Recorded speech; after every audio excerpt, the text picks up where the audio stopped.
লম্পট হুজুর, মসজিদের ভিতরে 10 বছরের শিশুকে ধর্ষণ করলেন এই হুজুর। দর্শক, এই বিষয়ে বিস্তারিত থাকছে আজকের প্রতিবেদনে। রংপুরের তারাগঞ্জে মসজিদের ইমাম কর্তৃক ধর্ষণের শিকার হয়েছে 10 বছরের এক শিশু। গতকাল বুধবার সকাল 8:30টার দিকে উপজেলার কুলসি ইউনিয়নের ঝাকুয়াপাড়া গ্রামের মসজিদে এই ঘটনা ঘটে। পুলিশ ধর্ষণের অভিযোগে বুধবার রাতে ওই ইমামকে গ্রেপ্তার করে। পরে বৃহস্পতিবার আদালতের মাধ্যমে তাকে জেল হাজতে পাঠানো হয়। শিশুটি রংপুর মেডিকেল কলেজ হাসপাতালে ভর্তি ও চিকিৎসাধীন অবস্থায় রয়েছে। ধর্ষণের নাম আতিকুর রহমান, বয়স 28 বছর। তিনি উপজেলার হরিকুটি ইউনিয়নের জুমাপাড়া গ্রামে ওসমান গনির ছেলে। আতিকুর এই মসজিদে শিশুদের মক্তব পড়াতেন।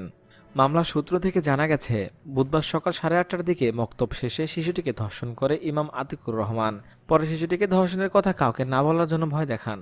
শিশুটি বাড়িতে গিয়ে অসুস্থ হয়ে পড়লে এক পর্যায়ে মাকে সব খুলে বলে।